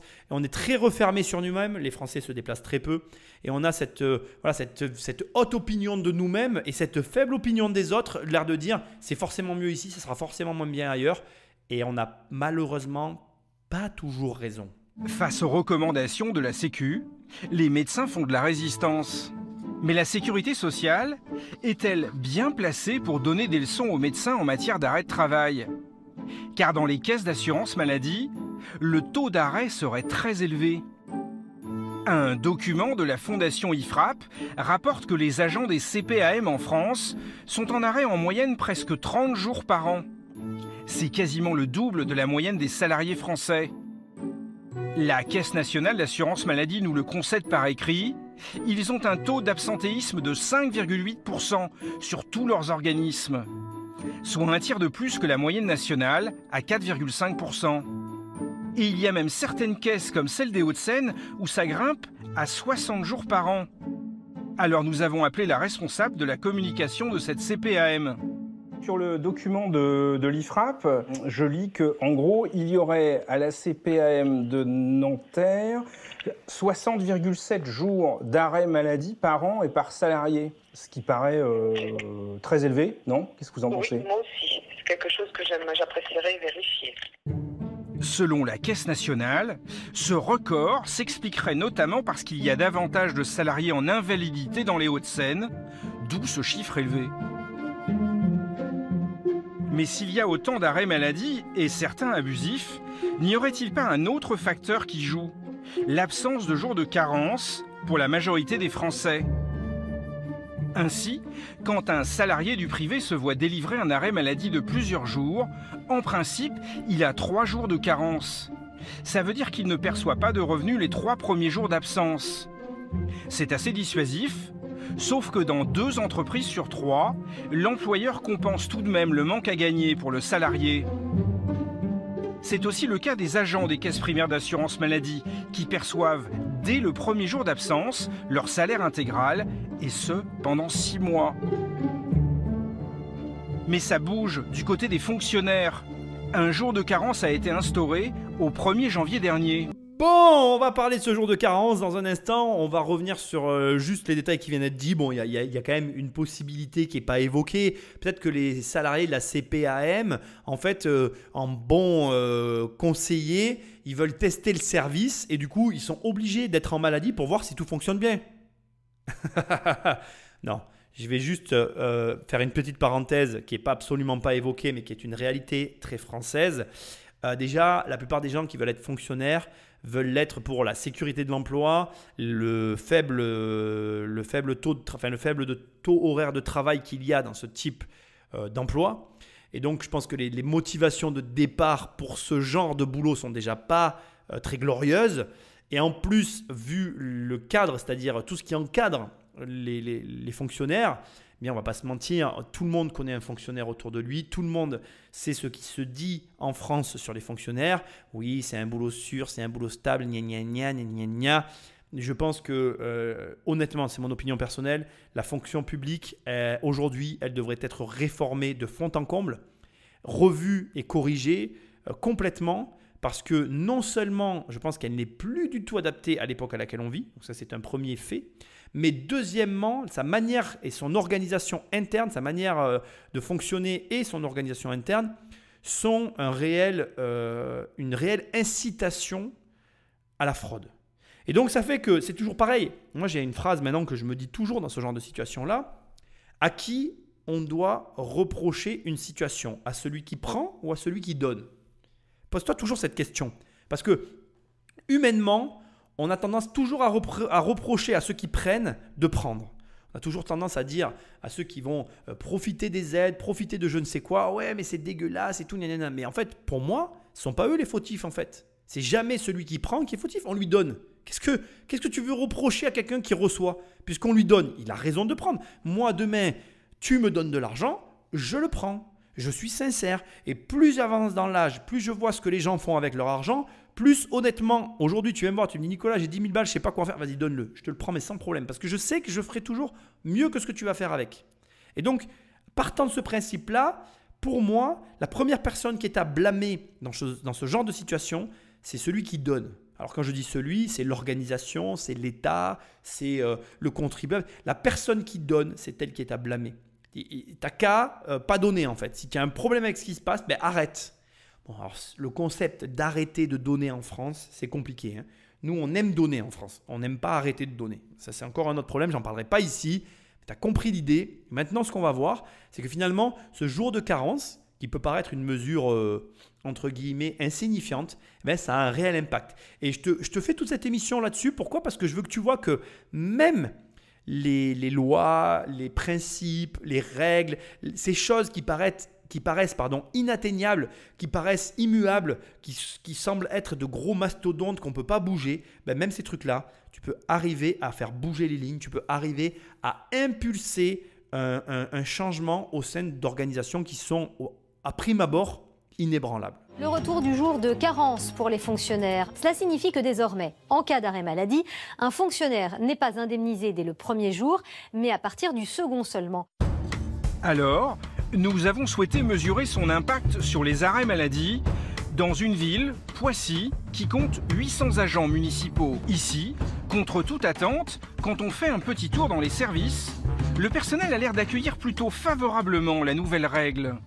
Le fait d'avoir remis le jour de carence, on trouve ça très bien, parce qu'il y a eu pas mal d'abus. Ça va éviter, je pense, des arrêts abusifs. Oui. Je pense. Fortement même. Mais certains s'y opposent, comme le directeur informatique de la mairie. C'est complètement idiot de faire ça. Ceux qui ont de la conscience professionnelle, ils continueront à travailler. Ceux qui n'ont pas, ils continueront à s'arrêter. Ça ne changera rien. Ça ne changera rien du tout. Alors, est-ce que ce fameux jour de carence change tout de même quelque chose ? Pour le savoir, le maire Carl Olive va découvrir les statistiques des absences du premier trimestre 2018 dans le bureau de son directeur des ressources humaines. En janvier, on a eu 86 agents qui ont été arrêtés au moins une fois. En février, c'est tombé à 52. Donc ça, c'est déjà énorme. Diminution importante, effectivement. Et on voit qu'il y a une forme de stabilisation sur le mois de mars, où on est à 49 arrêts maladie. Donc si je fais le ratio entre janvier et mars, on est à 43% de diminution. De diminution. Oui, et ça, c'est vraiment dû à la remise en place du jour de carence. Tout à fait. 43% d'arrêts maladie en moins au mois de mars. L'impact est considérable. Il faut dire que chaque agent perd en moyenne 70 € sur sa fiche de paye avec le jour de carence. Selon Carl Olive, c'est dissuasif pour les agents de se mettre en arrêt maladie. Aujourd'hui, le principal problème des Français, c'est le pouvoir d'achat. Et rien n'est négligeable. Et 70 € en moins sur un pouvoir d'achat, ces 70 €, c'est très important. Ça veut dire qu'ils réfléchissent à deux fois aujourd'hui quand vous avez par exemple un problème de dos qui pourrait, et c'est la vérité, qui pourrait engager un arrêt, court arrêt maladie ou une forte migraine. Je pense que les collègues agents, et on le voit ici, réfléchissent à deux fois. Mais ici, le maire n'a pas fait qu'appliquer le bâton avec ce jour de carence. Il a décidé de manier aussi la carotte, avec une recette étonnante. Je vais voir si la gym a commencé. Il a permis aux agents de la ville de pratiquer une activité sportive chaque semaine. Et tenez-vous bien, c'est sur leur temps de travail. Monter un petit peu le rythme cardiaque, on va accélérer sur des petites montées de genoux. Si bien que ces fonctionnaires qui font de la gym douce sont payés pendant ce temps-là. C'est censé favoriser leur bien-être au travail et réduire du même coup la tentation de se faire porter pâle. Et selon Carl Olive, ça marche. Ça fait 1 an que nous avons mis en place ce dispositif, 700 participants et 750 jours d'absentéisme en moins. Évidemment que je savais que mes collègues agents seraient heureux de faire du sport dans le cadre du temps de travail, du sport doux. J'imaginais pas à quel point ça entraînait aussi une baisse de l'absentéisme. Parce qu'il ne faut pas être philanthrope, évidemment qu'il y a une équation. 750 jours d'absentéisme en moins, c'est 100 000 euros d'économie. 100 000 euros d'économie, c'est 3 équivalents temps plein. Carotte ou bâton, voilà sans doute des pistes pour freiner la hausse des arrêts maladie, abusifs ou non. Car le déficit de la sécurité sociale est encore de 4,5 milliards d'euros en 2017. Mais au moins, tu auras eu l'année du reportage. Il va falloir attendre la fin. Il y a 2 grandes notions qui ont été développées. La première, c'est la conscience professionnelle. On n'en a pas parlé durant toute cette émission. Il était temps qu'on en parle. C'est quoi la conscience professionnelle? Eh bien, c'est le soin que l'on donne à son travail. Et le travail, c'est ce qu'on va fournir à ses clients. À partir de là, je vais te donner un conseil what the fuck. Et je voudrais que tu prennes le temps d'y réfléchir. Est-ce que tu sais comment tu peux arriver à définir si oui ou non tu as une conscience professionnelle? Je vais te laisser réfléchir une seconde, tu vas voir, c'est vraiment un conseil what the fuck. Il n'y a qu'une seule façon de savoir si oui ou non tu as une conscience professionnelle. Cette façon, elle est très simple, c'est de faire un travail que tu détestes. Je vais te le redire parce que c'est vraiment what the fuck et c'est la réalité. Si tu fais un travail que tu détestes et que tu le fais bien, parce que tu as justement une conscience professionnelle et que malgré que tu détestes ce que tu fais, tu t'entiches à fournir la meilleure qualité de ce que tu peux produire malgré que tu détestes ta vie au travail, eh bien tu sais que tu auras une conscience professionnelle. Et surtout, il y a un élément qui est hyper intéressant derrière tout ça, c'est que je pense que tout le monde dans sa vie devrait faire un boulot qu'il déteste. Moi, j'en ai fait un et ça m'a énormément appris sur moi et apporté sur ma façon d'être. Ça m'a changé en fait. Parce que quand tu fais un boulot que tu détestes, tu vas découvrir des choses que tu ne soupçonnes pas chez toi. Et crois-moi, la vérité se cache quelque part là-dedans en fait, dans le fait de faire un boulot qu'on déteste. Et si tu es paumé dans ta vie, même si tu fais un burn-out, je ne sais pas quelle est ta situation, si tu veux vraiment un changement radical, fais un boulot que tu détestes. Tu vas apprendre plein de choses sur toi, dont notamment, et on va être franc, toi et moi, un élément essentiel de ta vie, c'est de savoir si oui ou non tu as une conscience professionnelle. Parce que de toi à moi, je vais te dire quelque chose. Peu importe tes ambitions dans la vie, tu vas devoir avoir une conscience professionnelle. Et si jamais tu n'en as pas et que tu veux apprendre à en avoir une, ben pareil, la meilleure façon d'apprendre, c'est de faire un boulot qu'on déteste. S'efforcer, malgré tous les aléas qui t'entourent quand tu détestes ton travail, de bien le faire, eh bien justement, c'est la meilleure manière d'apprendre à avoir une conscience. Parce que imagine, tu vas au boulot, tu détestes ça. Et là, tu es en train de te dire, bon allez, je déteste ça, mais il faut que je fasse bien. Tu essayes d'apprendre un truc que tu détestes. Le jour où tu vas partir de là, tu es comme Superman en fait. Tu vas avoir des super pouvoirs. Et je te jure que cette fin d'émission, elle est top parce que déjà, là, tu repars avec de la vraie valeur, un truc que tu peux mettre en place tout de suite et qui peut changer ta vie. Et surtout, on va basculer sur la deuxième et dernière partie qui me fait encore plus plaisir. C'est que tu as ce maire qui, dans sa commune, donc, essaye d'explorer des pistes comme celle, en l'occurrence, de fournir un certain confort à ses salariés, à ses fonctionnaires, pour qu'ils soient optimistes et pour qu'en tout cas, ils aient moins de jours de carence et qui nous amène sur la dernière piste qui est pour moi la meilleure, en tout cas en termes de leçon de vie, notamment pour nous Français, qui est que très souvent dans ta vie, si tu cherches une solution ou que tu as du mal à trouver une solution à un problème parce que justement tu es dans une situation de merde et que tu as l'impression qu'il n'y a aucune possibilité, comme par exemple, imaginons, tu as un salarié qui n'est pas bien au travail et que tu ne sais pas comment le faire revenir, eh bien très souvent, tu ne vas pas penser à la meilleure des solutions qui est justement la dépense en fait. La dernière partie que tu as entendue, en fait, le maire, je ne sais pas si tu mesures réellement le coût de ce qu'il a mis en place. Le cours de sport qu'il a mis en place dans sa mairie, c'est juste, en termes de coût, un volume, enfin une dépense faramineuse en fait. Pourquoi? Parce que regarde, il y a le coût du prof. Donc déjà, c'est un coût qu'il faut assumer. Il y a le coût de la pièce. Tu te rends pas compte, mais l'immobilier, c'est un énorme coût. Allouer une pièce pour que tes salariés fassent du sport, c'est dépenser beaucoup d'argent. Mais attends, c'est pas terminé. Il y a le coût des salariés qui sont au travail que tu payes pour qu'ils fassent du sport. C'est vraiment un coût très très élevé que je pense qu'à la première écoute, tu n'as pas mesuré à la hauteur, à la justesse de la dépense en fait. Et pourquoi je t'amène sur ce terrain-là? Parce qu'en France, on déteste dépenser. Écoute bien l'exemple que je vais te dire parce qu'il est criant de vérité et je veux vraiment que tu gardes ça en tête en quittant cette émission. Parce que je pense que ça, par contre, c'est la maladie des Français. Imagine une situation. Donc, on va imaginer, peu importe la situation, tu as un choix à faire et voilà les 2 choix que tu as à faire par rapport à la situation donnée.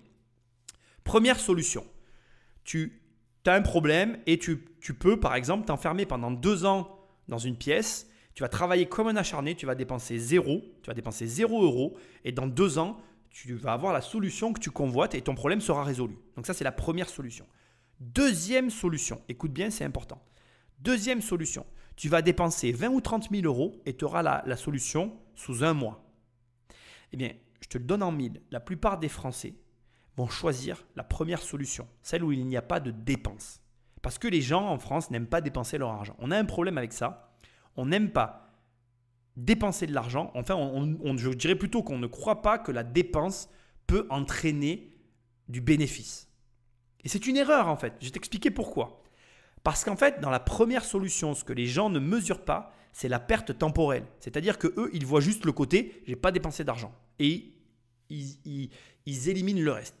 L'autre côté, ce qu'ils ne voient pas, c'est qu'en fait, en 1 mois, ils ont gagné 23 mois. C'est-à-dire que même si effectivement, tu as dépensé 20 ou 30 000 €, il te reste 23 mois pour gagner plus. Je ne sais pas si tu réalises, c'est énorme en fait. Après, tu vas me dire, oui, mais moi, je ne sais pas gagner plus de 30 000 € en fait. Comment je vais faire? Et c'est en fait, c'est ça qui est intéressant, le sujet qu'il y a derrière tout ça. C'est le vrai débat. C'est qu'en fait, les gens ne savent pas compter, ils ne savent pas mesurer déjà au départ. Parce que 23 mois pour gagner 30 000 €, c'est largement réalisable. Alors, c'est sûr que si tu n'es pas à ton compte, si tu n'as jamais su gagner de l'argent par tes propres moyens, que tu as toujours été salarié, effectivement, c'est un problème de perspective et ça peut paraître énorme et je le comprends. Mais ce que moi, j'essaye de t'expliquer, c'est que tu ne mesures pas ce que tu es capable de faire dans une période donnée en réalité. Et alors oui, si tu ne l'as jamais fait, c'est plus compliqué et je le remets pas en cause.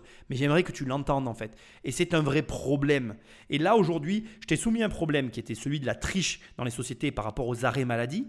Et durant toute l'émission, la plupart des personnes n'ont jamais pris l'option de la dépense pour régler le problème. En France, par exemple, il y a aussi un point dont on ne te parle jamais, mais c'est que les entreprises ne veulent pas payer le prix pour licencier. Mais en fait, si le mec ne te convient pas, ben licencie-le en fait. Licencie-le et puis c'est terminé. Oui, ça coûte cher, mais à un moment donné, il vaut mieux se séparer des gens qui ne veulent pas jouer le jeu que de les garder en fait. Et ça aussi, c'est un vrai sujet que je ne vais pas développer ici parce que l'émission est suffisamment longue, mais que j'aimerais que tu gardes en tête. Parce que le problème, c'est qu'on ne veut pas payer le prix. Et je vais finir là-dessus parce que c'est la réalité. Ça n'est pas ta faute. Ça n'est pas ma faute. C'est la faute de la société française parce qu'elle est organisée comme ça. La société française est organisée pour t'apprendre à ne jamais payer le prix. Tu n'as jamais payé ton école. Tu n'as jamais payé ta santé. Tu n'as jamais rien payé dans ce pays. Tu ne payes rien en fait ici. Et donc le problème, c'est que le jour où tu dois payer, tu as le portefeuille qui brûle. Et moi aujourd'hui, mon rôle, c'est de t'expliquer qu'il faut que tu apprennes à payer. Apprends à dépenser ton argent. Et apprends à le dépenser avec intelligence, pas à faire tout et n'importe quoi avec. Tu dois apprendre à cibler tes dépenses et à les optimiser. Et pour ça, il n'y a rien de mieux que le podcast de Immobilier Compagnie. Bon, enfin bref, tu as compris, voilà, émission un peu particulière, en dehors des sentiers battus, en dehors de mes sujets de prédilection, mais j'ai trouvé ça super intéressant parce que c'est un problème qui est très peu abordé, voilà, j'avais envie d'en parler. Bref, je te remercie de ta présence, de ton écoute, de ta fidélité. Pense à me laisser une note là où tu écoutes cette émission, à me laisser un commentaire. Ça me fait vraiment très plaisir et ça aide à référencer ce podcast. Si tu veux télécharger les 100 premières pages de mon livre Devenir riche sans argent, tu vas sur immobiliercompagnie.com. Pareil, si tu veux travailler avec moi dans l'onglet formation, il y a une formation qui s'appelle 1 million. Et moi, je te dis à très bientôt dans une prochaine émission. Salut!